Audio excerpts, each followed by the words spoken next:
jalan-jalan ke kota Roma. Jangan lupa membeli topi. Selamat siang Bapak Ibu guru semua. Bagaimana kabarnya hari ini? Alhamdulillah sehat Bapak Ibu. Ya. Nah, pada kesempatan kali ini saya akan menyampaikan diseminasi budaya positif. Ya, diseminasi itu berarti saya seperti menyampaikan kepada Bapak Ibu guru tentang budaya positif yang saya peroleh dalam materi saya modul 1.4 di Kalan Bergerak. Nah, sekarang Bapak Ibu guru di sini saya ingin mendengarkan pendapat dari Bapak Ibu guru. Yang pertama tentang ini, selama kita menjadi guru, apa motivasi kita berangkat ke sekolah? Ya, mungkin dari bahan motivasi kita Bapak untuk pertama kali berangkat ke sekolah itu apa? Ya, pertama kita motivasi yaitu untuk kita sebagai pendidik, jiwa pendidik, kita dari rumah sudah kita persiapkan pembelajaran yang akan kita sampaikan kepada anak didik kita, sehingga nanti sebagai guru nanti kita tidak kewalahan dan disampaikan nanti apa-apa, sehingga sudah percaya diri, semalam sudah disiapkan, tinggal melangkah untuk menuju anak didik di dalam pola oh ya. Sekarang Bapak Ibu guru di sini saya ingin mendengarkan pendapat dari Bapak Ibu guru. Yang pertama tentang ini, selama kita menjadi guru, apa motivasi kita berangkat ke sekolah? Ya, mungkin dari bahan motivasi kita Bapak untuk pertama kali berangkat ke sekolah itu apa? Ya, pertama kita motivasi yaitu untuk kita sebagai pendidik, jiwa pendidik, kita dari rumah sudah kita persiapkan pembelajaran yang akan kita sampaikan kepada anak didik kita, sehingga nanti sebagai guru nanti kita tidak kewalahan yang disampaikan nanti apa-apa, sehingga sudah percaya diri, semalam sudah disiapkan, tinggal melangkah untuk menuju anak didik di dalam pola dalam jelas. Oh ya, sudah mempersiapkan dulu ya Pak ya? Iya. Terus untuk nomor 2 saya ingin coba dengan pendapat dari Bu Iji. Selama ini, nah, pembelajaran seperti apa yang kita hadirkan di murid kita? Ya, pembelajaran yang menyenangkan ya, mudah dipahami oleh murid.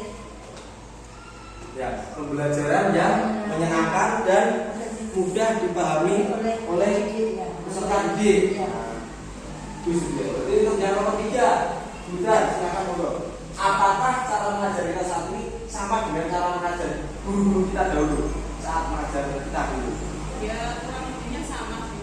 Kurang lebihnya sama. Kurang lebihnya sama. Orang ngajar kita seorang guru. Kurang lebihnya sama seperti itu. Mungkin ada model-model pembelajaran lain yang mungkin sudah Ibu aplikasikan. Kalau dulu waktu kita SD juga ada Jawa itu juga ada ya? Ada, kita sudah merata ya. Oh ya. Ya, itu. Terus sudah, berikutnya, apakah inovasi yang kita lakukan saat ini lebih baik dari dulu? Coba Bu Ana. Bu Ana sudah melakukan inovasi kan pembelajaran. Nah, inovasi yang Bu Ana lakukan, kira-kira lebih baik ya dengan apa yang sudah mungkin dilakukan guru kita dulu? Insya Insya Allah Allah. lebih baik ya. Insya Allah lebih baik dari itu yang karena saya ingin mengajar anak-anak lebih menyenangkan. Dan sebelum itu kita sama dengan bernyanyi. Oh, dengan tepuk tangan apa dengan bernyanyi gitu ya? Coba Bu Ana, satu aja tepuk coba. Nah, ajak teman-teman di sini. Double fokus. Double fokus. Melihat, mendengar, Ya. Melihat, mendengar, memperhatikan. memperhatikan. Oke. Coba yuk, Bu Ana, pimpin teman-teman. Ayo. Tepuk. Enggak apa-apa. Enggak apa-apa. Fokus. Coba. Oh, hebat sekali. Bu Ana, ayo coba Bu Ana pimpin teman-teman.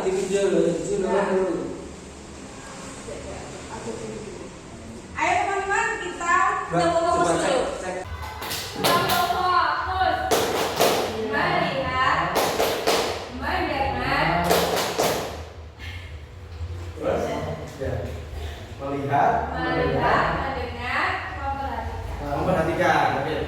Coba ibu, dua anak, pimpin teman-teman. Tepuk kok.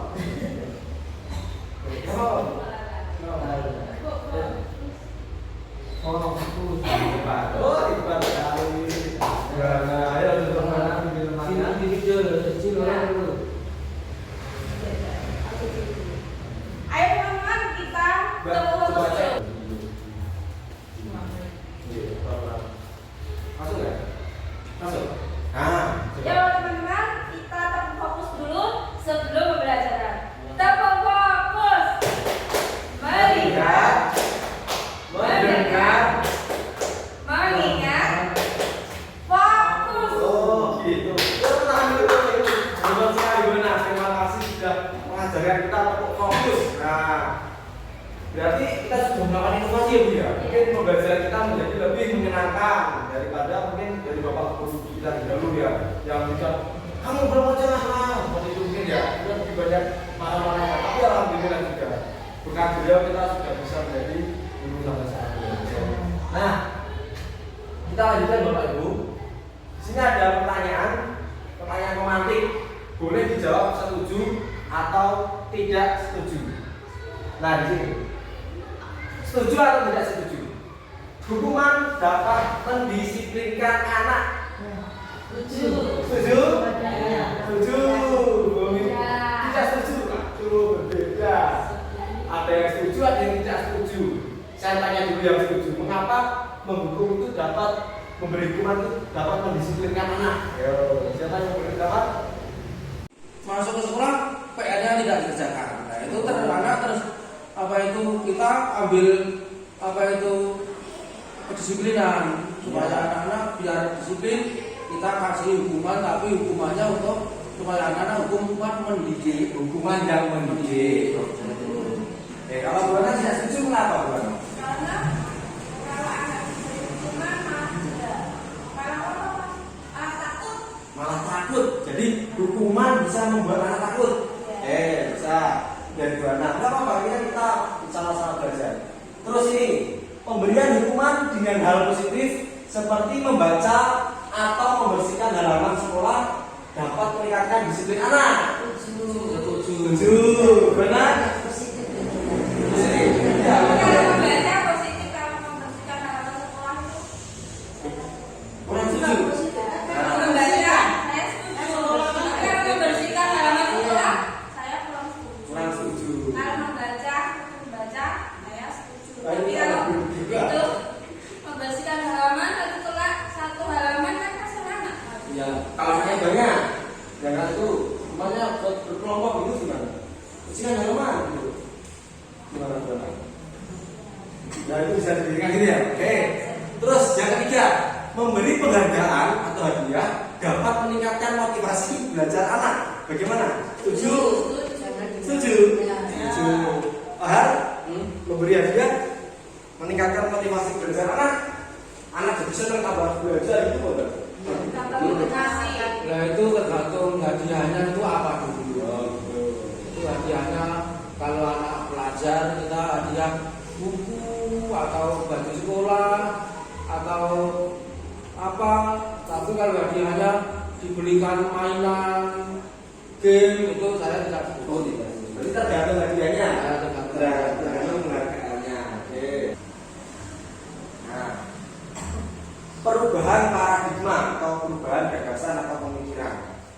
Nah, sekarang ini ada suatu kegiatan nih Bapak Ibu. Misalkan nih, saya ambil contoh Pak Har.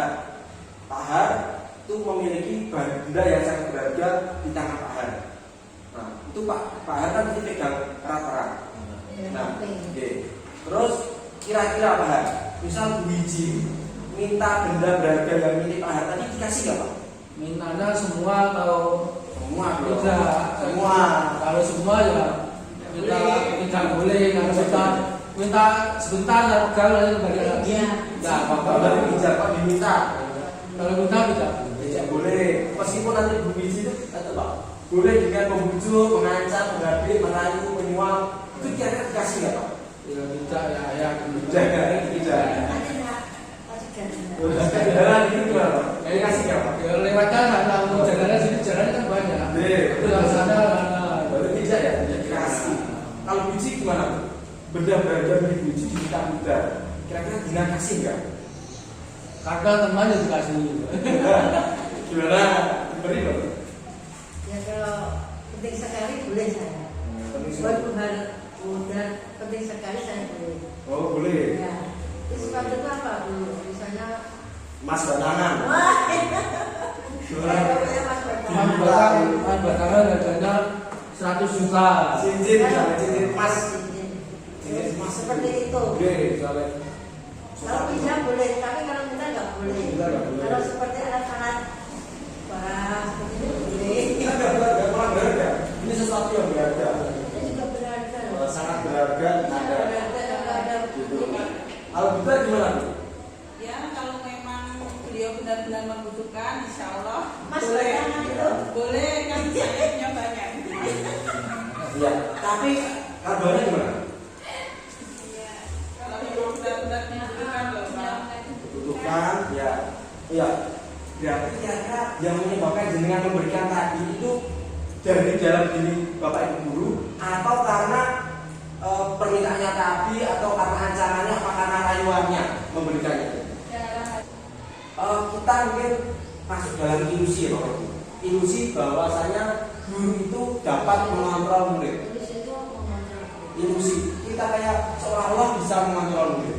Padahal kenyataannya sebenarnya guru itu apa bisa mengontrol murid? Bisa nggak? Bisa. Di suasananya buat senang dulu. Nah, jadi kan senang dulu berarti dari dalam diri anak ya kan? Bukan karena kontrol kita. Nah, ya betul. Berarti kan bukan kontrol dari kita. Maksudnya guru itu benar-benar kontrol murid. Wah, bukan enggak. Ilusi bahwa kritik dan membuat anak itu kebangetan. Ya, ya nanti kita coba sebenarnya ini. Terus ilusi bahwa semua penguatan positif, efektif dan bermanfaat. Jadi kita tuh seolah masuk dalam ilusi bahwa semua yang positif itu bisa efektif diterima anak dan bermanfaat juga. Oke, ya, tapi ini masih sekitar dari ilusi ya. Bahwasanya itu memang harus dikuatkan dari anak-anak. Ilusi bahwa orang dewasa seperti kita memiliki hak untuk memaksa. Ya, dalam hal ini guru ya, karena guru itu seolah-olah ilusinya itu bisa memaksa anak sesuai dengan kehendak kita. Ya, model berpikir menang atau kalah. Ya kalau misalnya ini kita ngajak murid belajar, muridnya nggak mau, seolah-olah kita kalah. Aku nggak bisa mau belajar. Mereka dia harus mau belajar nih. Nah, gitu. Padahal kan bisa ini berpikir bahwa menang-menang ya. Anak bisa belajar nyaman, terus tujuan kita juga terpenuhi. Memang ini agak kompleks juga, apalagi di sekolah kita. Nah, di sini Bapak Ibu ada teori disiplin positif dari Dr. William Glasser. Nah, singkat saja ya di sini ada Anda tidak bisa mengontrol orang lain, hanya Anda yang bisa mengontrol diri Anda. Kemudian semua perilaku itu memiliki. Nah, namun dalam budaya kita, Bapak Ibu, disiplin berubah menjadi sesuatu yang dilakukan seseorang pada orang lain untuk mendapatkan kepatuhan.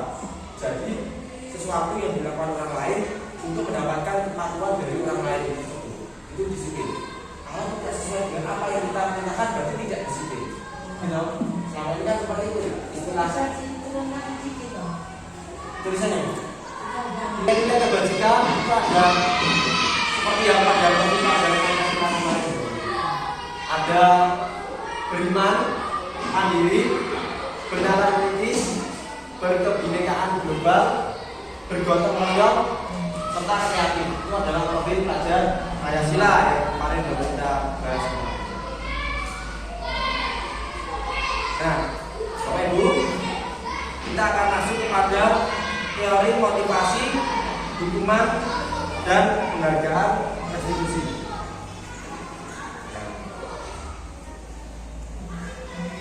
Teori motivasi perilaku manusia.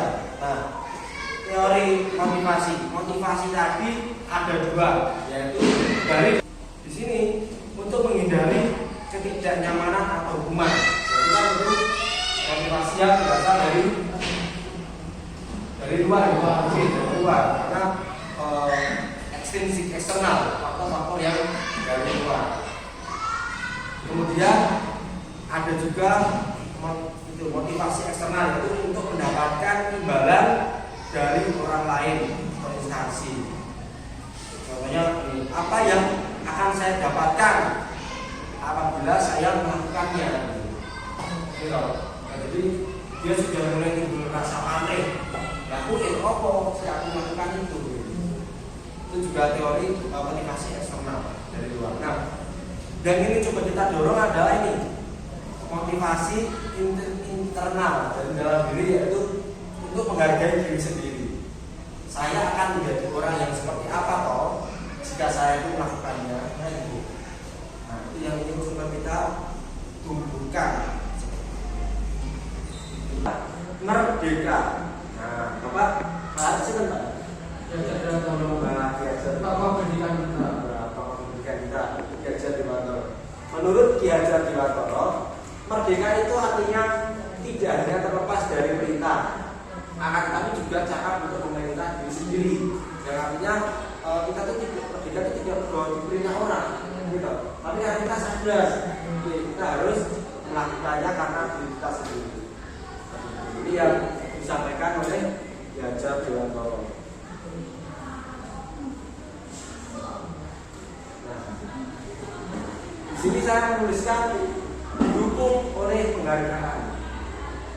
Nah, bahwa penghargaan berlaku sama dengan hukuman.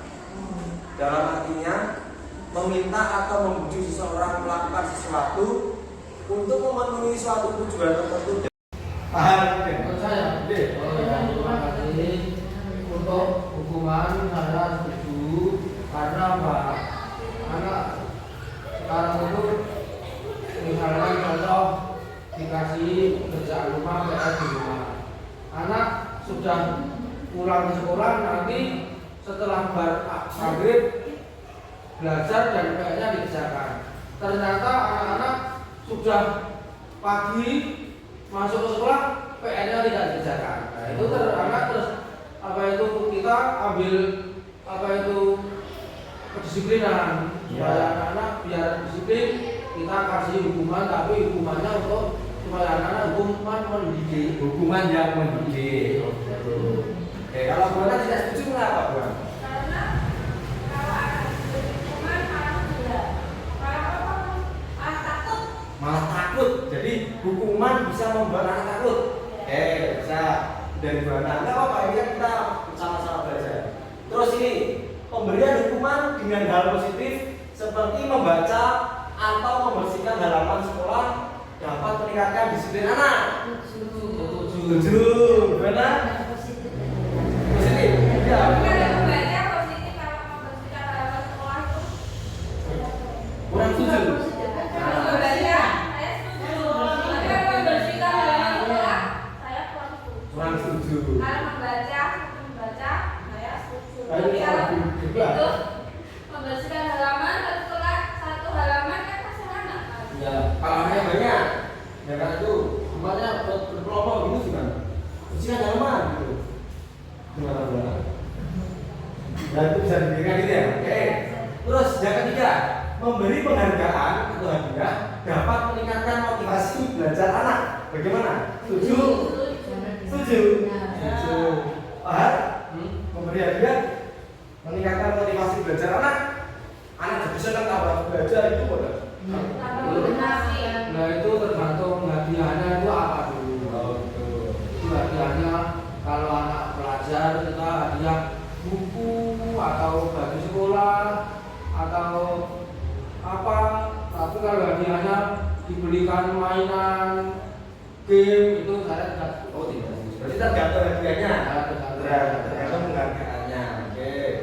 Nah, Bapak Ibu, tadi sudah pertanyaan pemantik ya. Artinya nih budaya positif. Nah, budaya positif itu nanti meliputi ini Bapak Ibu, disiplin positif dan nilai-nilai kebajikan universal. Kemudian ada kita bahas teori motivasi, hukuman, penghargaan dan restitusi. Kemudian ada keyakinan kelas, kemudian ada kebutuhan dasar manusia dan dunia berkualitas, kemudian ada restitusi yaitu 5 posisi kontrol dan restitusi, segitiga, restitusi. Nah, yang akan kita bahas yang pertama adalah disiplin positif. Nah, perubahan paradigma atau perubahan gagasan atau pemikiran. Nah, sekarang ini ada suatu kegiatan gitu Bapak Ibu. Misalkan nih, saya ambil contoh Pak Har. Pak Har itu memiliki benda yang sangat berharga di tangan Pak Har. Nah, itu Pak Har kan pasti pegang erat-erat. Nah, terus kira-kira Pak Har, misal Bu Wiji minta benda berharga yang milik Pak Har tadi dikasih nggak Pak? Mintanya semua atau Semua bro. tidak? Semua. Kalau semua ya kita tidak boleh, ya kita sebentar atau pegang bagian tidak Kalau apa-apa. berarti pinjam, kalau diminta Kalau kita tidak boleh. Meskipun nanti Bu Wiji itu atau Pak boleh juga membujuk, mengancam, menghadik, merayu, menyuap, itu kira-kira dikasih nggak Pak? ya tidak ya Tidak. Nanti enggak juga. Terus kan jalan itu gimana Pak? Dikasih nggak Pak? ya lerakan atau jalannya sini jalan kan banyak. Betul. Tidak sana mana. Lalu tidak ya, jadi kasih. Kalau biji gimana Bu? Benda berharga milik biji diminta Buddha. Kira-kira dengan kasih nggak? Karena rumahnya juga sini. Gimana?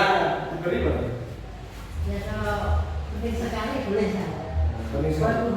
Kemudian penting sekali saya boleh. Oh boleh. Ya. Terus kalau kita apa boleh? Misalnya Mas batangan. wah, Gimana? Diminta rumah bakara harganya 100 juta. Cincin misalnya cincin emas. Cincin emas seperti itu. Iya misalnya. Kalau tidak boleh, tapi kalau kita nggak boleh. Kita nggak boleh. Kalau seperti anak-anak orang seperti itu boleh. Kan nggak berharga, kurang berharga.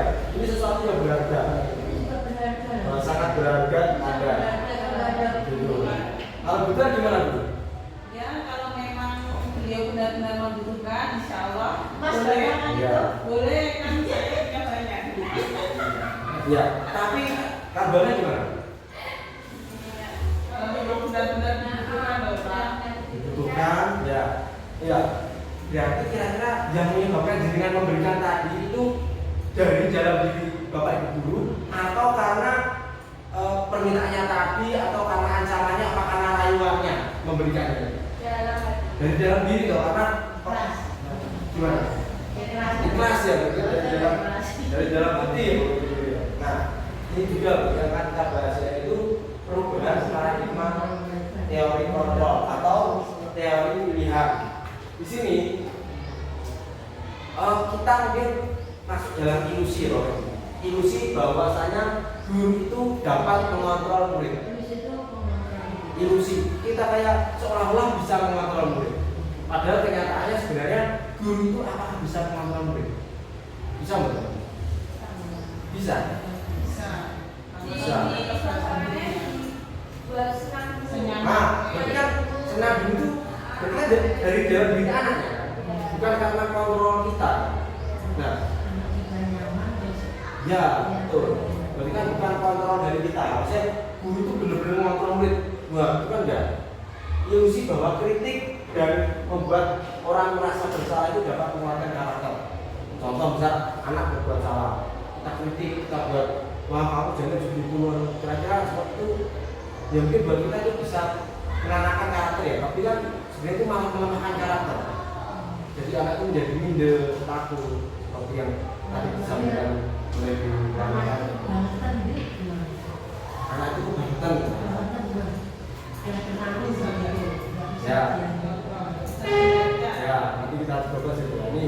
Terus ilusi bahwa semua penguatan positif, efektif dan bermanfaat. Jadi kita tuh seolah-olah masuk dalam ilusi bahwa semua yang positif itu bisa efektif diterima anak dan bermanfaat juga. Mungkin ya, tapi ini masih sedikit ada ilusi ya. Bahwasanya itu memang harus dikuatkan dari yang ilusi bahwa orang dewasa seperti kita memiliki hak untuk memaksa. Ya, berarti guru ya, karena guru itu seolah-olah ilusinya itu bisa memaksa anak sesuai dengan kehendak kita. Ya kamu tuh begini, nah kamu harus gini dong. Nah, seperti itu. Harus kerjakan. Nah, kalau mereka tidak nyaman dulu, mereka pasti tidak akan melaksanakan apa yang kita berikan ke anak-anak. Berarti kan tadi ada hubungannya sama motivasi ya tadi ya, motivasi dalam diri seperti itu. Nah, bahwasanya sebenarnya Bapak Ibu, ini siapa sesungguhnya yang memiliki kontrol?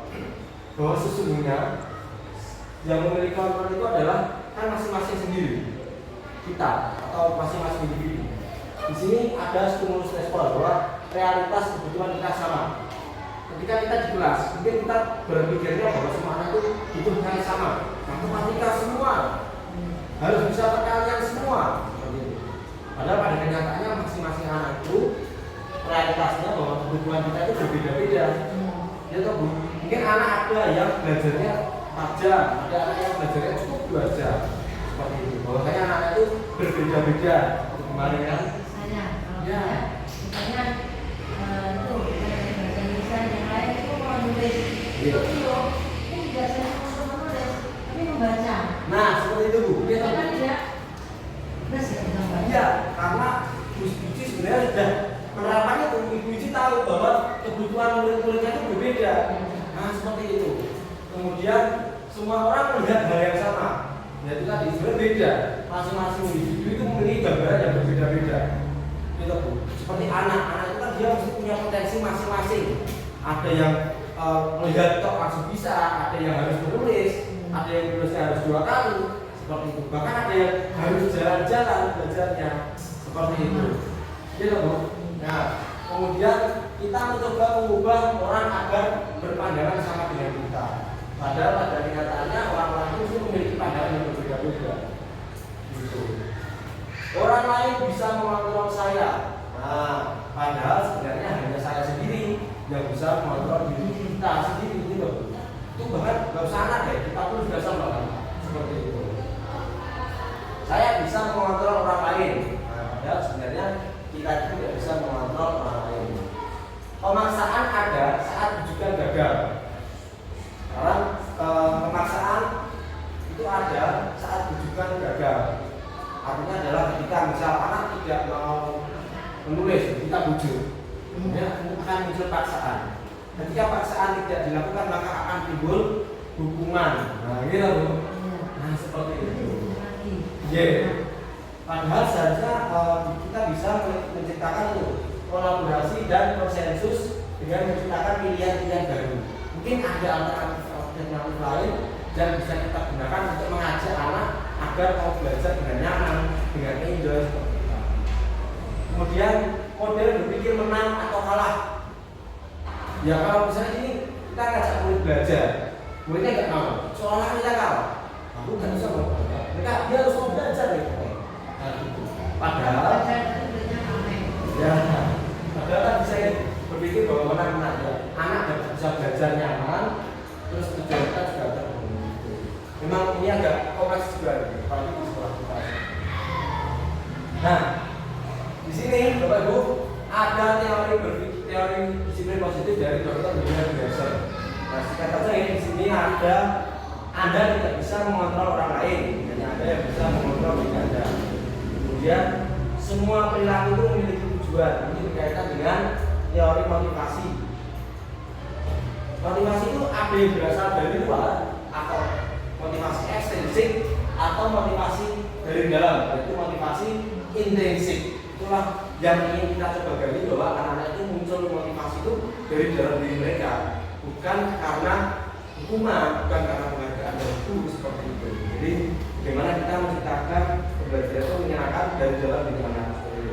Kemudian model berpikir kolaborasi menciptakan pikiran-pikiran baru. Nanti pada dasarnya guru itu memiliki 5 peranan atau ada 5 posisi kontrol. Ada penghukum, pembuat rasa bersalah, teman, pemantau, dan manajer. Kemudian kita juga harus tahu bahwa ada 5 kebutuhan dasar manusia, yaitu bertahan hidup, penguasaan, kasih sayang, kesenangan, serta kebebasan. Nah, yang itu akan kita berusaha gali agar anak itu tercukupi kebutuhan dasarnya. Nah, di sini makna disiplin. Nah, disiplin itu berasal dari bahasa Latin disiplina yang artinya belajar. dari kata ini berkonotasi dengan disiplin diri dari murid-murid Sokrates dan Plato. Nah, namun dalam budaya kita disiplin berubah menjadi sesuatu yang dilakukan seseorang pada orang lain untuk mendapatkan kepatuhan. Jadi sesuatu yang dilakukan orang lain untuk mendapatkan kepatuhan dari orang lain tersebut, itu disiplin. Kalau tidak sesuai dengan apa yang kita perintahkan berarti tidak disiplin. Gitu. Selama ini kan seperti itu ya, istilahnya. Istilahnya nah di sini ada untuk mendapatkan kepatuhan. Makna disiplin. Nah, disiplin itu artinya adalah meminta sesuatu dilakukan kepada orang lain untuk mendapatkan kepatuhan. Nah, kecenderungan umumnya adalah menghubungkan kata disiplin dengan ketidaknyamanan, bukan dengan apa yang kita cari atau pencapaian suatu tujuan yang real. Nah, berikut adalah nilai-nilai kebajikan universal. Nah, di sini tertuang dalam profil pelajar Pancasila, yaitu beriman, bertakwa kepada Tuhan Yang Maha Esa, dan berakhlak mulia. Berikutnya mandiri, kemudian bernalar kritis, berkebinekaan global, bergotong royong, serta kreatif.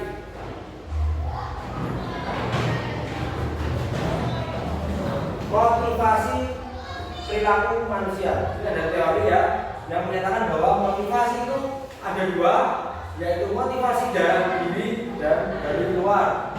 Motivasi dalam diri atau motivasi internal itu adalah motivasi untuk menghargai dirinya sendiri, yang mana saya akan menjadi orang seperti apa jika saya melaksanakan apa yang akan saya lakukan ini.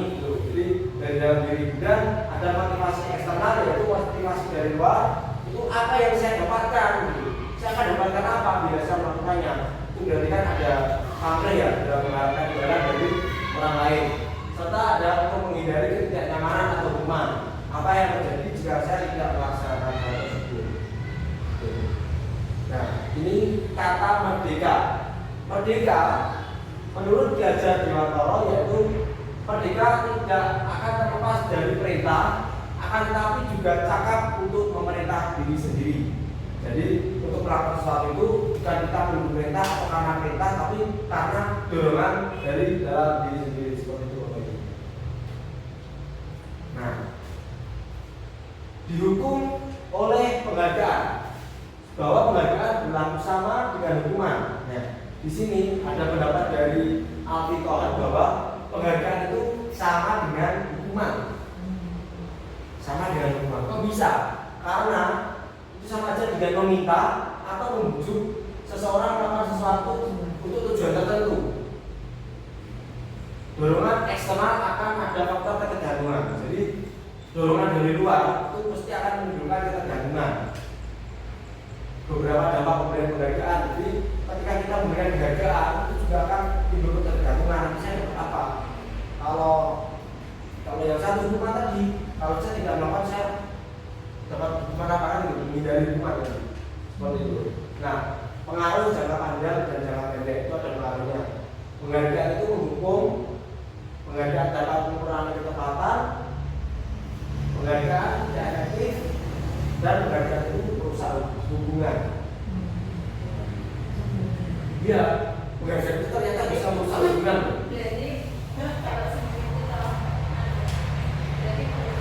Iya, dia kan kita sudah sedikit mengulas ya. Hari Senin jika ada hadiah, anak-anak manusia semangat, maju ya. Iya, tapi begitu tidak ada hadiah, apa yang terjadi sama anak? Ya, terus tanya mana hadiahnya? Iya, sebentar, dengar. Mana hadiahnya Bapak Ibu? Nah, seperti itu. Jadi pemberian penghargaan itu sebenarnya juga menimbulkan ketergantungan juga buat anak. Nah itu ya kalau dilihat satu sisi juga baik, gitu. Tapi di satu sisi juga kalau seperti itu terus nanti ya apakah baik? Kurang baik. Gitu. Nah, penghargaan itu juga bisa menurunkan kualitas dan mematikan kreativitas serta bisa mengurangi motivasi dari dalam diri. Nah, ini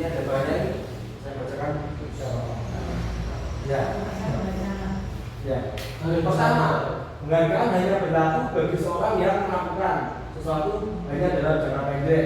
Jika kita menggunakan penghargaan lagi dan lagi, maka orang itu akan bergantung pada penghargaan yang diberikan, serta akan kehilangan motivasi dari dalam. Yang kedua, penghargaan itu bisa dikatakan tidak efektif karena seseorang mengharapkan penghargaan tidak akan mendapatkannya, maka akan kecewa dan berkecil hati. Ketika maju pengen dapat hadiah, tidak dapat, maka dia akan kecewa dan berkecil hati. Mungkin besok nggak usah maju lagi, tidak dapat hadiah. Gitu. Saya sudah maju kemarin tapi tidak dapat hadiah. Nah, itu. Tapi penghargaan itu tidak hanya dia. Ini juga penghargaan. Ah iya. Iya. Tangan. Kalau coba teman-teman tepuk tangan untuk anak yang sengsara. Itu juga hadiah. Yang penghargaan apa ya? Penghargaan. Nah itu Pak. Tidak harus bentuk materialistis. Nah, gitu. Nanti bisa kami diskusikan lagi ya Pak. Makasih banyak Pak. Nah berikutnya, ketiga dikatakan juga bahwa penghargaan itu merusak hubungan. Sebagai contoh, jika seorang yang mendapatkan penghargaan maka bisa membuat temannya mungkin ini atau kamu dapat kok enggak. Iya. Contoh jalan santai.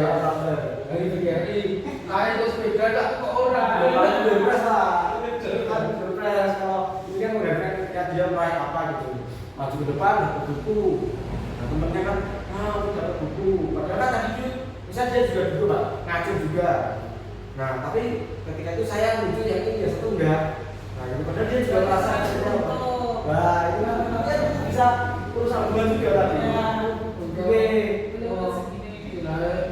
Untuk memberi semangatnya tidak maksimal. Karena ngelubruk misalnya. Berikutnya, penghargaan itu mengurangi kecepatan. Untuk poin ini saya mengatakan bahwa benar-benarnya hanya dikatakan bahwa banyak mendapat penghargaan ternyata banyak yang jawabannya kurang tepat. Ya, jadi cuma kayak maju pengen dapat hadiah tok gitu Pak. Gitu. Kadang jawabannya mungkin kurang tepat atau sebenarnya seperti itu. Penghargaan itu menghukum dalam satu kejuaraan, dalam pemberian juara kelas, ada yang mendapatkan juara, yang tidak mendapatkan juara akan merasa terhukum. Nah, tentunya perasaan hukum ini hanya akan dirasakan oleh yang tidak mendapatkan juara seperti itu. Nah, pernyataan-pernyataan di atas mungkin sangat memiliki arti kita. Satu sisi, kita pun sering berada pada posisi tidak juara. Kita pun merasakan rasanya kecewa. Namun di sisi lain, kita merasa alangkah tak berwarna hidup jika tidak ada kejuaraan-kejuaraan. Hidup datar tanpa motivasi berprestasi. Gitu. Kalau ada juara-juara ini, negatif ini, di sini, maka tugas seorang gurulah yang bisa menjembatani hal ini. Bagaimana seorang siswa termotivasi untuk berprestasi, namun dia tidak menurunkan saat tidak meraih prestasi, tidak menjadi juara. Bagaimana menata hati saat mendapatkan kemenangan atau sebaliknya, tidak putus asa saat apa yang diharapkan itu tidak tercapai. Nah, saya kira ini sudah mulai memang sudah menerapkan hal tersebut di Bapak Ibu. Nah, sini bentuk program kebajikan atau apresiasi. Nah, ini Pak yang tadi Pak sampaikan dalam memberikan apresiasi pengakuan perlu diingat beberapa hal. Pengakuan secara khusus. Jadi gimana ya kalau dalam program ini pemberian pengakuannya secara khusus, jadi langsung selamat ya salam hebat. Nah ya khususnya mau pribadi bersama pribadi, beri pengakuan kepada semua murid. Jadi kalau bisa memberikan apresiasi kepada semua murid ya semua anak buat semuanya pada waktu event-event tertentu terus acara bendera. Jadi ketika misal dalam kelas ini, dalam kita satu kelompok ini, dalam juara mungkin ada, tapi kita memberi pengakuannya pada semua. Hebat, memang kelas 5 ini memang hebat anaknya. Jadi anak-anak yang lain juga merasa bangga juga. Jadi bukan seperti itu. Beri pengakuan secara konsisten, jadi pengakuannya secara konsisten pada anak-anak itu. Serta fokus pada proses. Jadi mau continue. Di sini ada contoh pengakuan apresiasi kebajikan. Nah, di sini kalau memberikan apresiasi itu kalau di juga gitu. Jadi ada pembuka, ada nilai kebaikan apa, kemudian statusnya. Misalnya kemarin Pak Har habis menolong Bunda gitu. Nah, terus kemudian bisa disampaikan. Kemarin saya perhatikan rasa empatimu besar sekali, jadi meningkatkan nilai kebaikan. Rasa empatimu besar sekali pada saat menolong murid baru yang jatuh kemarin misalnya itu kan. Jadi disebutkan. Dan saya menghargai kepedulianmu pada saat kamu membantu teman-temanmu dalam tugas kelompok. Ya, bisa juga dengan mengucapkan terima kasih untuk rasa tanggung jawabmu pada saat kamu memungut kertas-kertas yang diserahkan di Anda. Jadi memberikan apresiasi mungkin seperti itu. Jangan terima kasih atas rasa apa, rasa tanggung jawab. Terima kasih atas kejujuranmu yang mengerjakan apa yang teliti dan sendiri bisa juga. Nah ini di sini masuk ke materi yang hukuman atau konsekuensi. Nah di sini ada tindakan dulu. Coba dibaca dulu Bapak Ibu sambil dipikirkan jawabannya. Apakah itu hukuman atau konsekuensi?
Bapak Ibu, di sini ada tindakan dulu.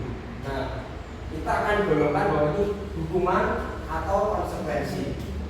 Nah, saya ingin coba mendengar pendapat dari yang pertama Bu Ana ya. Bu Ana, coba dibaca Bu Ana. Mencatat 100 kali di dalam buku kalimat. Saya tidak akan terlambat lagi karena terlambat ke sekolah. Konsekuensi ya. Kenapa konsekuensi?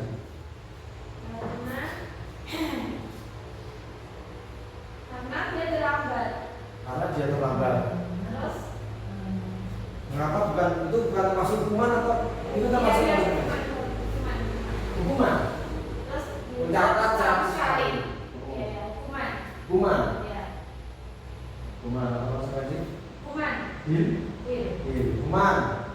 Oke, Bu Ana yang pertama itu karena disuruh mencatat 100 kali di dalam buku kalimat. Iya, hukum. Nah, konsekuensi. Berikutnya saya ingin dengar suara Bunda di sini. Lari mengelilingi lapangan basket 2 kali karena terlambat hadir di sekolah, termasuk hukuman. Hukuman? Ya, karena sekolah itu kan ada jam masuknya, misalkan jam 7. Kalau dia terlambat, berarti kan dia mendapat hukuman pada saat basket. Terlambat pada saat kegiatan olahraga itu. Ya, oke. Itu kronologinya sebenarnya tidak saat olahraga sih. Jadi pada saat jam agama dia terlambat terus bisa disuruh makan. Oh iya. Termasuk hukuman atau konsekuensi? Hukuman. Hukuman. Ya. Oke. Karena sudah ada jam masuknya jam sekian, kalau dia terlambat berarti kan itu termasuk hukuman. Super sekali video ini cocok masuk bergerak ya bisa ya. Ya. Juga sama Bana bisa bergerak. Ya. Mbak, apa masih nggak mau Mbak? Biar terjaga suaranya. Kadang kata dua ini yang belum Mbak. Nggak apa-apa. Ya, yang ketiga, saya ingin mendengar suaranya Bu Uci, boleh Bu? Murid diminta untuk push up 15 kali karena tidak menggunakan masker ke sekolah.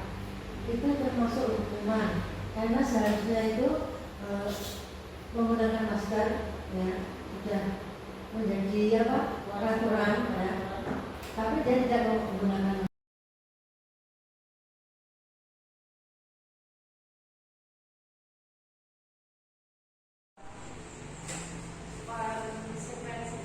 Konsekuensi. Konsekuensi ini ya. Oke, mengapa Bu konsekuensi?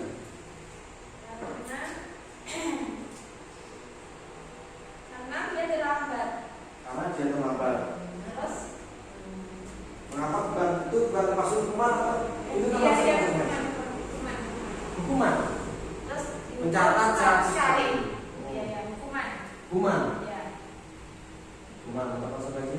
hukuman. Hil. Iya. Hil. Hukuman. Oke, Bu Ana yang pertama itu hukuman. Karena disuruh mencatat 100 kali di dalam buku kalimat. Iya, hukum. Hukum. Hukum.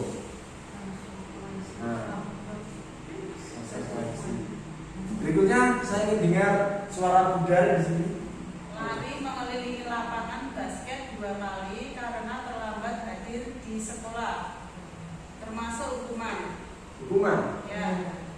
Karena sekolah itu kan ada jam masuknya, misalkan jam 7. Kalau dia terlambat, berarti kan dia mendapat hukuman pada saat basket. Terlambat pada saat kegiatan olahraga itu. Ya, oke. Itu kronologinya sebenarnya tidak sangat olahraga sih. Jadi pada saat jam agama dia Hukuman. hukuman. Ya. Karena sudah ada jam masuknya jam sekian, kok dia terlambat, berarti kan itu termasuk hukuman. Super sekali. Ini cocok masuk bergerak ya bisa ya. Ya. Udah sama Bana bisa bergerak. Oke. Mbak, masuk maju nggak mau Mbak? Biar terdengar suaranya. Kadang orang dua ini tidak perlu Mbak. Ya, yang ketiga, saya ingin mendengar suaranya Bu Uci, boleh Bu? Murid diminta untuk push up 15 kali karena tidak menggunakan masker ke sekolah. Itu termasuk hukuman karena seharusnya itu menggunakan masker ya sudah menjadi apa peraturan ya. Tapi dia tidak mau menggunakan masker maka dia mendapatkan hukuman. Ya. Ya, boleh Bu, nggak apa-apa ya. Enggak paham. Saya apa? Yang menggantikan kertas tugas teman yang telah dicoret-coret. itu hukuman atau konsekuensi Itu ya konvensi. konsekuensi. Wah, hebat. Ada yang merasa dengan betul. Ya, kenapa Pak? Kenapa itu konsekuensi? Kenapa itu bukan hukuman? Karena hukuman itu melakukan tindakan ini kan berhubungan dengan biaya. Saudara belum menggunakan terkait dengan menggantikan kertas itu ganti kertas kita kan anak-anak yang dihukum itu kan beli kertas. Ini Mas ya, gimana? Ada bisa datang apa? Mencoret kan membersihkan tumpahan air di meja tulis karena tersenggol pada saat belajar termasuk konsekuensi. Betul. Nah, betul. Murid disuruh untuk tidak mengenakan sepatu seharian di sekolah. Bisa hukuman. Ya, karena di sekolah itu kan sudah ditentukan bahwa kalau bersepatu harus hitam, harus mengenakan sepatu hitam. Ya, betul sekali. Ya, uji coba uji. Lari Maka dia mendapatkan hukuman. Ya. ya, boleh nggak apa-apa. Enggak paham. Saya apa? Ya, menggantikan Menggantikan kertas tugas teman yang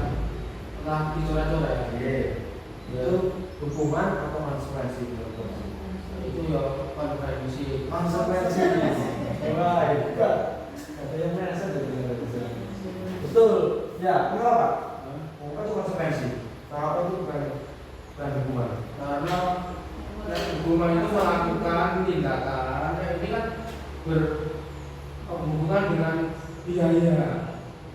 Saudara kita menggunakan kertas dengan menggantikan kertas itu ganti kertas kita kan anak-anak yang bingung itu kan beli kertas. Gimana sih? Gimana? Ada bisa datang apa?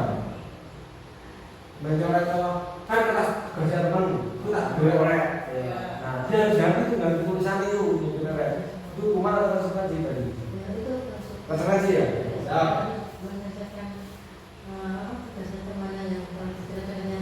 Berikutnya ini membersihkan tumpahan air gimana? Membersihkan tumpahan air di meja tulis karena tersenggol pada saat baca. Konsekuensi. Besok menggerak asli harus bergerak besok. Benar. Itu dia Pak. Betul.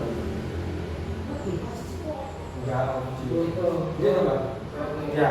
Jadi membersihkan tumpahan air di meja tulis karena tersenggol pada saat baca termasuk konsekuensi. Betul. Nah, udah. Murid disuruh untuk tidak mengenakan sepatu seharian di sekolah karena tidak mengenakan sepatu hitam. Hukuman. Mengapa Bu bisa hukuman? Ya karena di sekolah itu kan sudah ditentukan bahwa kalau bersepatu harus hitam, harus mengenakan sepatu hitam. Ya, betul sekali. Ya, uji dia uji. Lari mengelilingi lapangan basket 2 kali karena terlambat 10 menit untuk pelajaran FJK. Lari mengelilingi lapangan basket 2 kali karena terlambat 10 menit untuk pelajaran FJK itu hukuman. Hukuman? Iya, karena dia kan terlambat. Oke. Guru FJK gimana? Bagaimana menurut Ibu mengelilingi lapangan basket 2 kali karena terlambat 10 menit untuk pelajaran FJK itu hukuman atau konsekuensi? Menurut Ibu? Hukuman bisa. Hukuman bisa. Bapak Ibu guru atas sebentar Mas, saya sudah tahu berbedanya hukuman dan konsekuensi. Ya, konsekuensi itu kesepakatan. Wis hebat. Ya betul. Ya. Sedangkan hukuman adalah hukuman Kebijakan. Karena Sesuatu harus dikerjakan karena melanggar. melanggar kesepakatan. Oke, baiklah. Hebat sekali. Ini Bapak Ibu jawabannya ya. Baiklah Bapak Ibu. Jangan salah guru PJOK namanya. Bahwasanya mencatat 100 kali di dalam buku kalimat saya tidak akan terlambat lagi ketika terlambat itu termasuk hukuman. Betul sekali Bapak. Hukuman yang berada. Hukuman karena tidak relevan ketika dia terlambat sekolah kalau menulis 100 kali di bukunya saya tidak akan terlambat lagi. Itu kira-kira apa bisa akan jerat atau enggak kan saya juga kurang tahu. Nah, malah gitu Pak. malah tidak masuk. Malah tidak masuk ya Pak. Anak sini nggak masuk. Sama aja. Dari Iya Pak, betul sekali. Malah bisa masuk sekolah itu anak. Iya, seperti ini. Terlambat hadir di sekolah. Nah, dinyatakan 2 kali. besok dikerjakan dari Dikerjakan. Betul sekali. Itu pasti dikerjakan ya Pak. Saya jangan kerjaan itu. Kalau besok mesti ya udah kamu dua aku malah Betul. Itulah fungsi kontrol tadi Pak. Bahwasanya guru sekolah bisa kontrol, benar. Anaknya benar kontrol. Tak suruh lari dia. Tapi besoknya pasti tidak masuk. Betul sekali. Diminta push up karena tidak menggunakan masker itu sudah hukuman. Itu hukuman. Nah ini benar. Menggantikan tugas teman yang dicoret-coret. Misalnya nih, Yuda nyoret-coret tugasnya. Itu yang tadi Bapak sendiri itu konsekuensi ya? Konsekuensi Bu. Mengapa? Ayo, ada yang nama saya nggak konsekuensi? Itu saya jawabnya sama. Masih 2 kali karena terlambat 10 menit untuk pelajaran kok bisa konsekuensi. Karena ini pada saat pelajaran PJOK. PJOK kan bisa juga ada pemanasannya kan. itu Ya maksudnya masih ada aktivitas fisiknya kan ada gitu. Dan anak-anak mungkin pada saat itu bisa menerima kalau pelajaran PJOK. Tapi kalau pelajaran pada saat di kelas agama gitu, dia duduk terus dia terlambat gitu.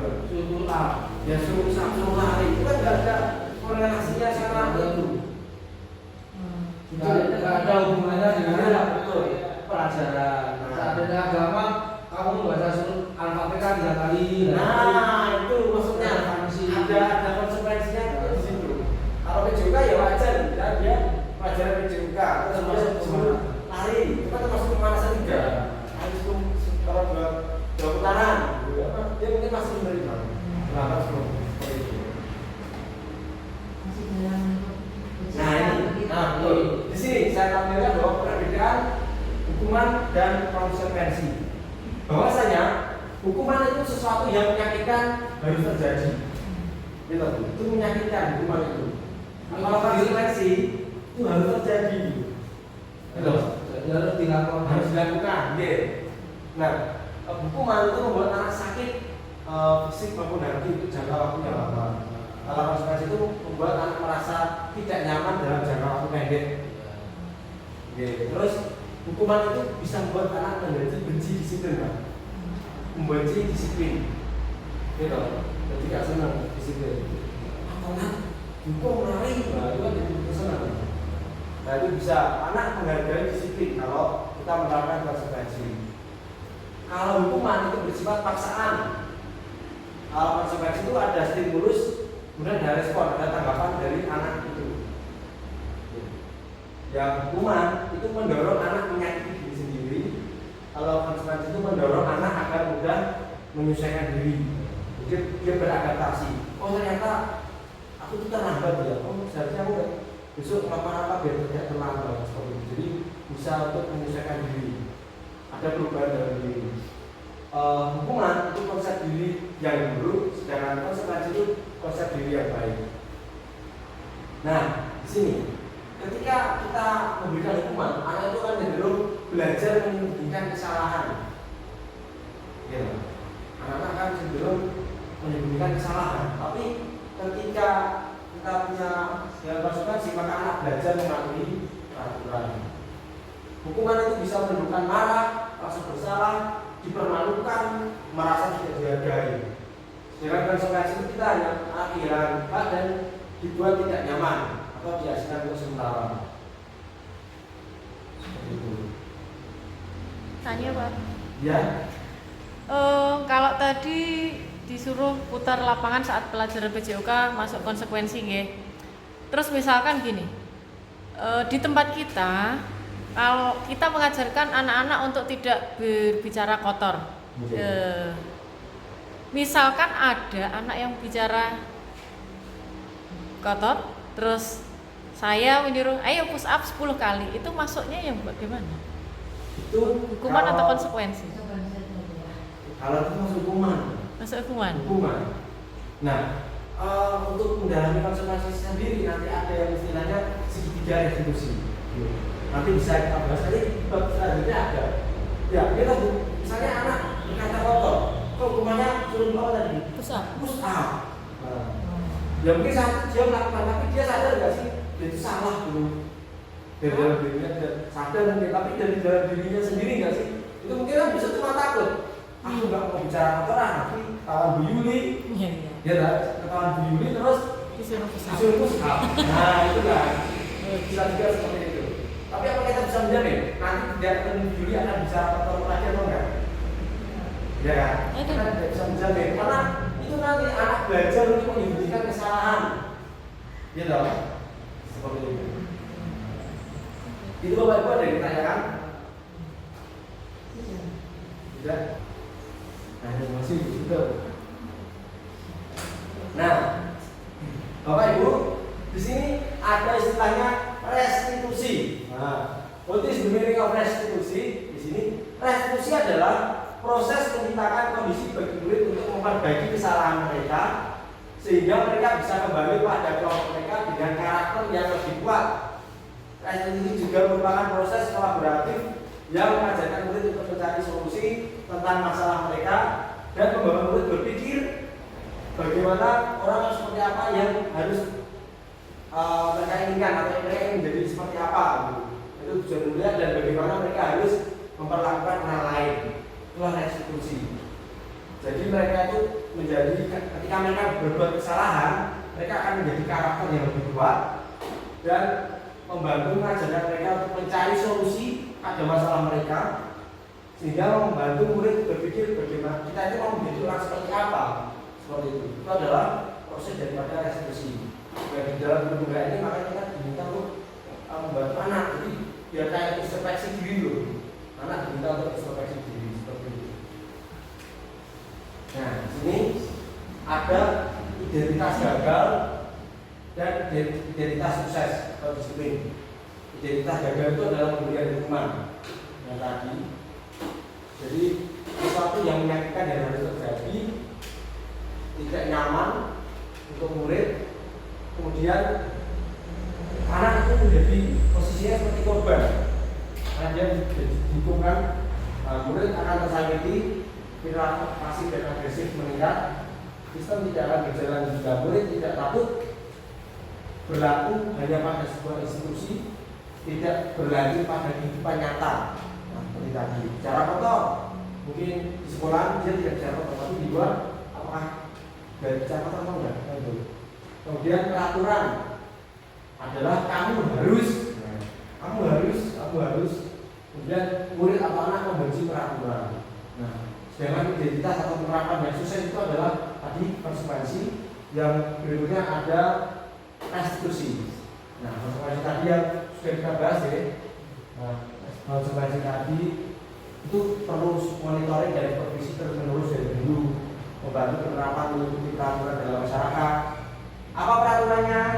Seperti itu. Kalau kita mau tanya konsekuensinya, misalnya tadi membuat kertas ulangannya sobek, terus kira-kira peraturannya apa kalau menyebutkan kertas ulangan teman?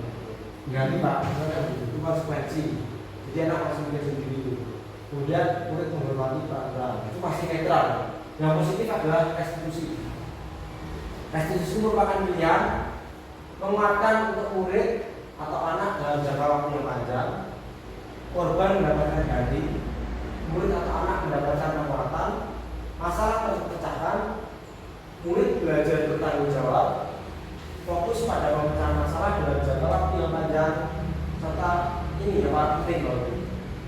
Biasanya kita harus menanyakan apa yang kamu yakini, apa yang kamu lakukan untuk memperbaiki masalah ini, seperti itu. Murid atau anak menghormati dirinya dan orang lain. Jadi ada 3 perbedaan perlakuan gitu, hukuman, konsekuensi, dan restitusi. Nah, kalau restitusi itu dari dia dan pidana, apa yang bisa kamu lakukan untuk memperbaiki salah itu? Nah, di sini Bapak Ibu 9 ciri restitusi. Monggo disimak dulu, dibaca dulu.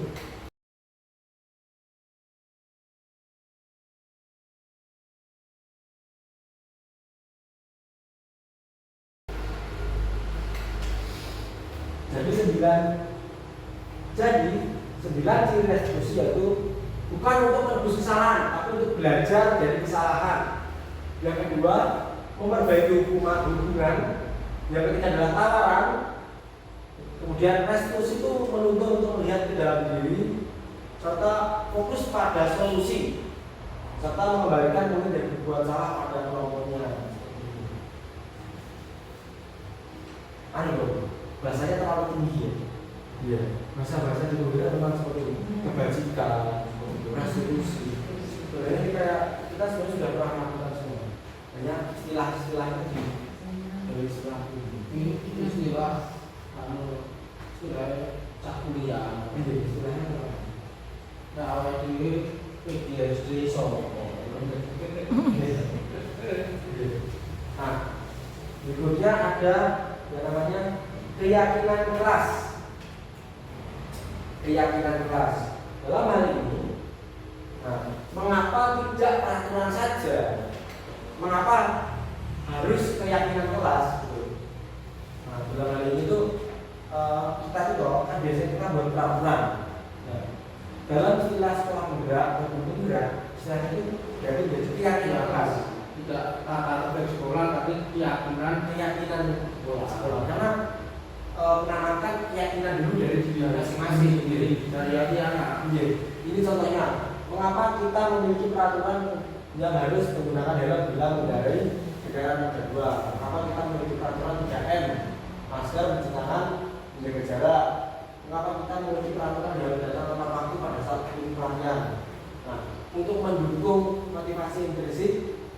kembali ke nilai-nilai keyakinan lebih menggerakkan seorang dibandingkan mengikuti serangkaian peraturan-peraturan.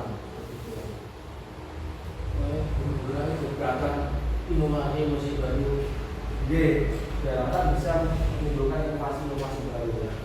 Nah, di sini skopnya ya kalau peraturan kelas, kemudian peraturan kelas ini akan menjadi suatu keyakinan kelas. Nah, keyakinan kelas ini akan menjadi lingkungan positif, dan lingkungan positif akan menjadi suatu budaya yang positif, budaya baik.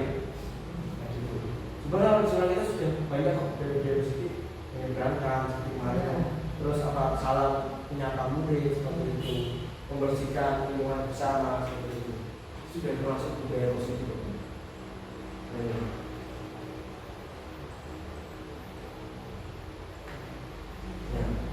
Kegiatan pendalaman keyakinan kelas. Di sini pada keyakinan kelas itu ada tabel D dan tabel Y. Pada tabel D ini kalau kita lihat itu tuh seperti yang disampaikan Bapak tadi. Jadi mendengar, terlihat, berperilaku. Jadi seorang itu memiliki porsinya. Jadi dia juga mendengarkan, juga melihat, juga berperilaku, juga melaksanakan gitu. Jadi tidak yang tabel D. Hormat itu tampak seperti, tidak tampak seperti bekerja, itu tampak seperti, tidak tampak seperti, diterima dan dimiliki, tampak seperti, tidak tampak seperti. Di sini hormat, kami meyakini bahwa sangat penting untuk menghormati semua orang dan barang milik orang lain. Bekerja, kami meyakini bahwa sangat penting untuk mengerjakan segala sesuatu pekerjaan yang diikuti, kemudian diterima dan dimiliki. Kami meyakini bahwa sangat penting untuk merasa diterima pada suatu kelompok dan saling peduli satu dengan yang lain. Nah, contohnya di sini ada kegiatannya terdiam. Satu orang berbicara. Ini saya bantu, kita selesaikan bersama. Kalau terdengar. Kalau terlihatnya itu, ya terdengar. Kemudian terlihat berempati terhadap orang lain. Begitu. Kemudian memegang barang milik orang lain itu hanya atas izinnya. Kalau berperilakunya tersenyum ramah, memberikan ruang bekerja, postur tubuh yang benar. Dalam hal ini itu ada yang peraturan dan keyakinan kelas. Kalau peraturannya itu kan selalu kembalikan buku ke tempatnya, kalau peraturan gitu. Nah, kalau keyakinan kelasnya seperti ini, jadi kan tanggung jawab. Dilarang mengganggu orang lain itu menghormati. Hadir 15 menit sebelum pelajaran, menghormati orang lain dan komitmen. Dilarang melakukan kekerasan itu keselamatan, menghormati orang lain. Dilarang menggunakan narkoba itu kesehatan seperti borobore. Nah, berikut ini saya contoh yang kemarin kegiatan saya melakukan keyakinan kelas, jadi sama anak-anak membuat suatu keyakinan kelas. Dan berikut budaya positif yang sudah kita laksanakan.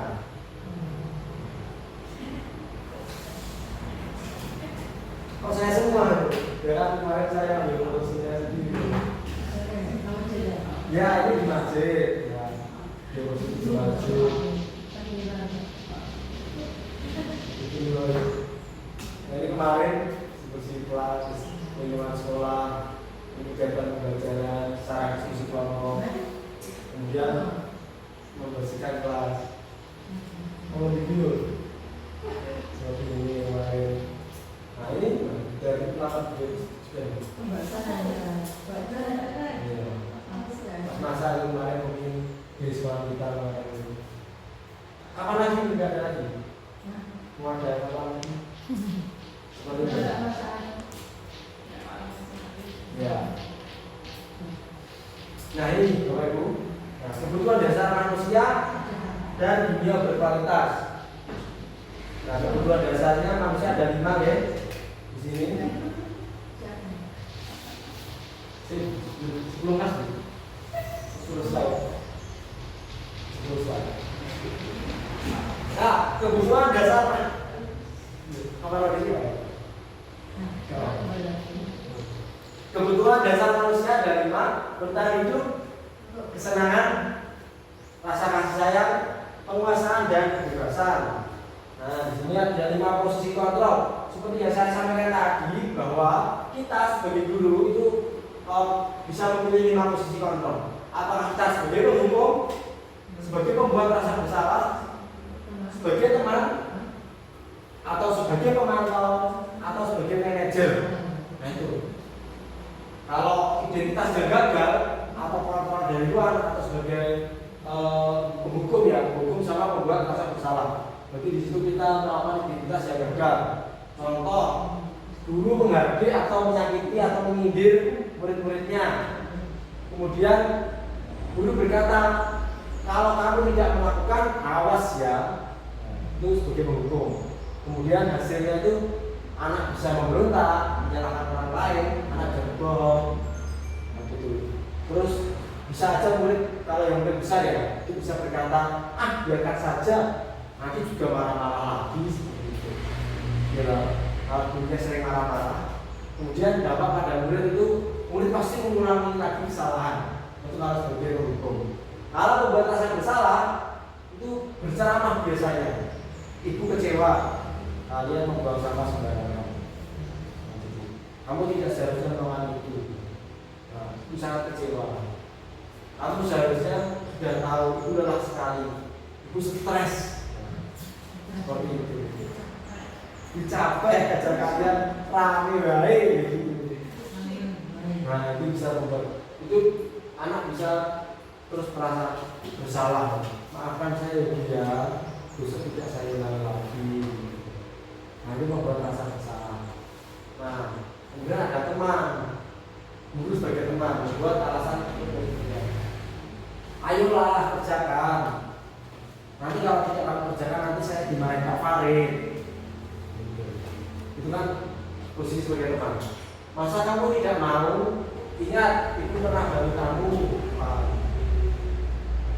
Jadi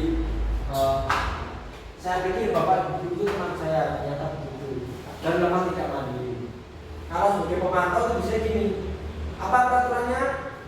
Apa peraturannya jika terlambat? Jadi sudah menanyakan peraturannya. Dan berapa banyak bintang yang harus saya peroleh. Jadi pembelajarannya pakai hadiah-hadiah itu. Bintang, oh benar ya, kasih bintang, Bintang 1, bintang 2, bintang 3, ada Bintang 7. bintang 7, bintang 7, enggak sampai Pak. Nah, ini yang kita harapkan, kita berposisi sebagai manajer. Jadi kalau manajer itu kita bertanya, apa yang kamu yakini? Apa yang kamu bisa kerjakan untuk memperbaiki masalah itu? Jadi nanti anak akan berpikir bagaimana cara menyelesaikan permasalahan yang dia buat. Bagaimana cara saya bisa memperbaiki keadaan yang seperti itu. Nah ini contohnya pernyataan-pernyataannya. Saya kecewa sekali dengan kamu. Itu berarti dia gurunya sebagai pembuat merasa bersalah. Kemudian kalau manajer yang diharapkan, bagaimana kamu bisa menyelesaikan masalah ini?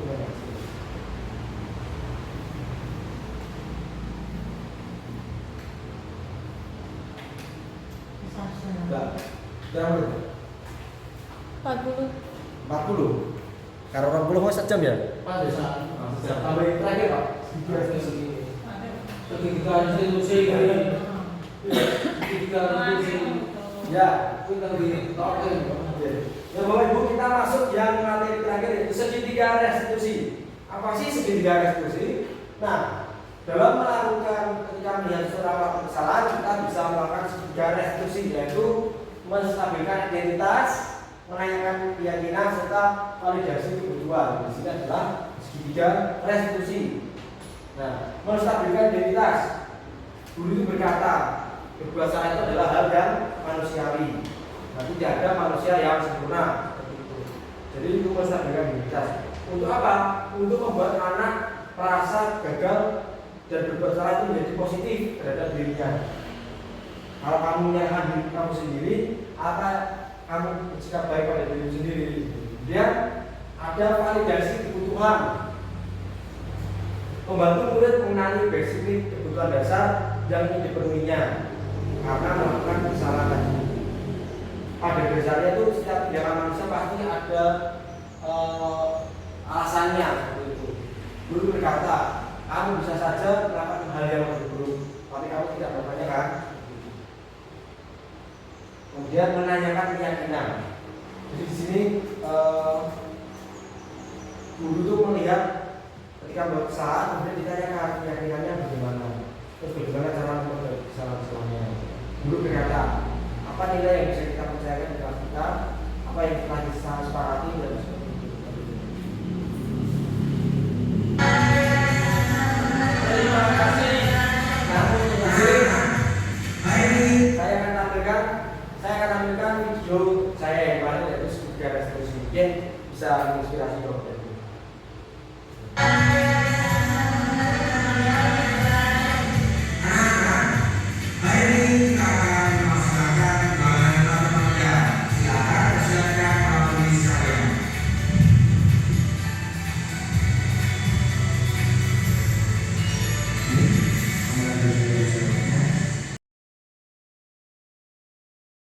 Akan belajar tentang pecahan.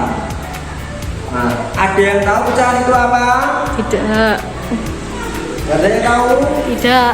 Karena pecahan itu dapat dinyatakan dalam bentuk A per B, di mana A itu adalah pembilang dan B adalah penyebut. Nah, sekarang kita akan belajar tentang operasi penjumlahan. Ya, kita akan belajar tentang operasi penjumlahan pada pecahan. Ya, itu Mbak Husna. Ya, nanti setelah kegiatan pembelajaran berakhir, Mbak Husna menemui Pak Milan ya. Dan assalamualaikum warahmatullahi wabarakatuh.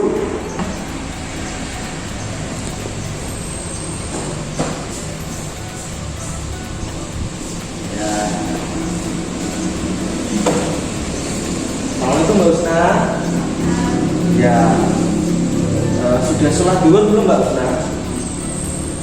Belum? Belum sholat ya? Ya nanti setelah ini Mbak Husna boleh sholat duhur dulu ya di masjid. Mbak Husna, Pak Milan mau tanya, tadi sewaktu pelajaran matematika Pak Milan melihat Mbak Husna nunduk ke bawah. Nah, nunduk ke bawah terus. Itu apa yang sedang Mbak Husna lakukan? Oh, Mbak Husna sedang bermain HP ya? Ya. Oh, tadi Mbak Husna sedang bermain HP, sedang melihat apa? Belum tahu. WhatsApp. Oh, sedang main WhatsApp sama temennya ya? Oh iya. Mbak Husna, Pak Milan mau tanya dulu Mbak Husna. Kalau bermain HP pada saat jam pelajaran itu menurut Mbak Husna gimana? Tindakan yang baik atau kurang baik? Nggak baik ya Mbak Husna ya. Jadi sebaiknya kalau jam pelajaran itu kita tidak bermain HP ya. Iya. Kalau boleh tahu alasan apa sih kenapa Mbak Husna bermain HP saat pelajarannya Pak Milan, apalagi matematika? Apalagi pada saat jam pelajaran matematika Pak Milan sering melihat Mbak Husna itu nunduk ke bawah dan ternyata Mbak Husna sudah bermain HP ya? Apa yang menyebabkan Mbak Husna bermain HP saat pelajaran matematika? Bosen Pak. Oh, bosen dengan pelajaran matematikanya atau dengan Pak Milannya? Oh, dengan pelajarannya. Pelajarannya. Mengapa membosankan? Karena pelajarannya matematika yang Pak Milan ajarkan hanya mencatat ya. Oh iya, oke. Oke Mbak Husna. Mbak Husna masih ingat nggak keyakinan kelas kita? Nah betul. Jadi keyakinan kelas kita adalah belajar dengan giat.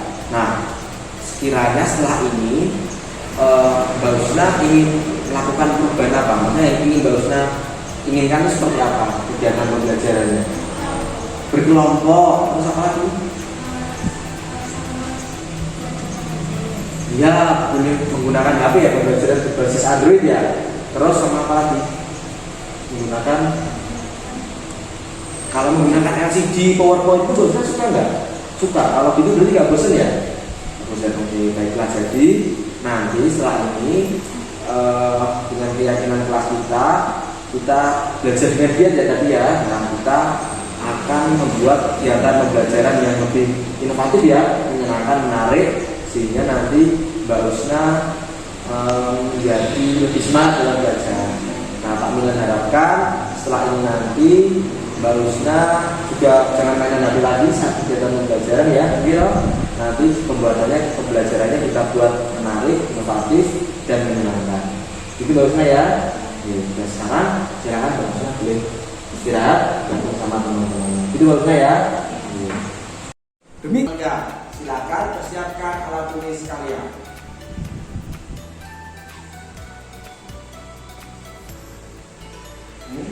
Panggilan berjawab-jawabnya.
Selamat siang Mbak Karisa. Ya, Mbak. Mbak Karisa sudah sholat zuhur belum? Ya, Mbak. Alhamdulillah jika sudah. Mbak Karisa tahu tidak mengapa Mbak Karisa Bapak Milan panggil ke sini? Tidak tahu. Oh, berarti tidak tahu ya Mbak ya. Mbak Karisa, mohon maaf.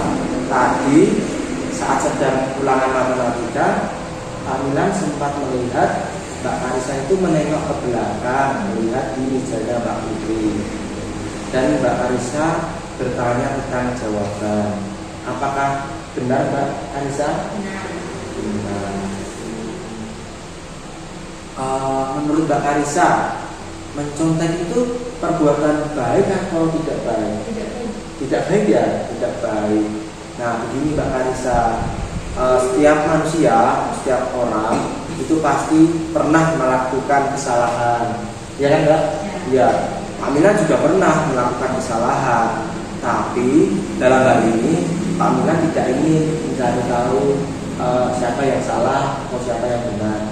Pak Milan tidak ingin melakukan itu, tapi Pak Milan hanya ingin membantu Mbak Karisa agar menyelesaikan permasalahan Mbak Karisa agar tidak mencontek lagi.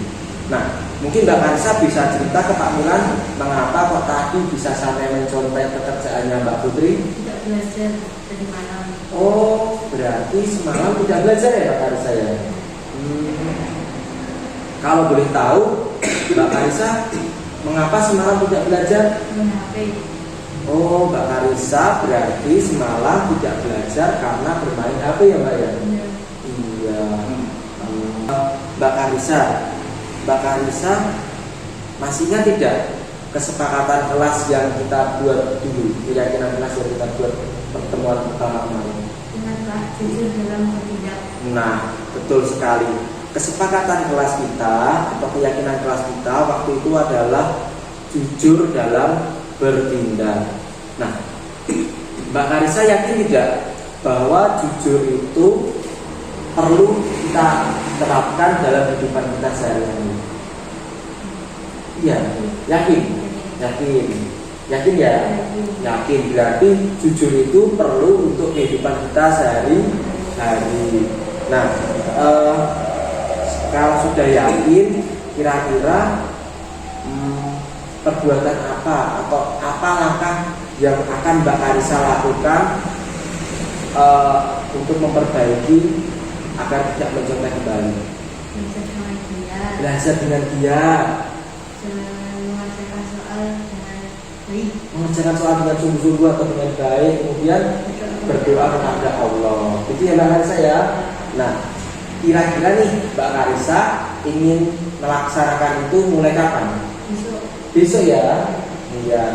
Ya alhamdulillah ya, berarti besok Pak Milan harapkan keyakinan kelas kita yang tadi, yaitu jujur dalam bertindak, diterapkan sehingga kita bisa menjadi pribadi yang lebih baik lagi. Dan Pak Milan yakin Mbak Karissa akan menjadi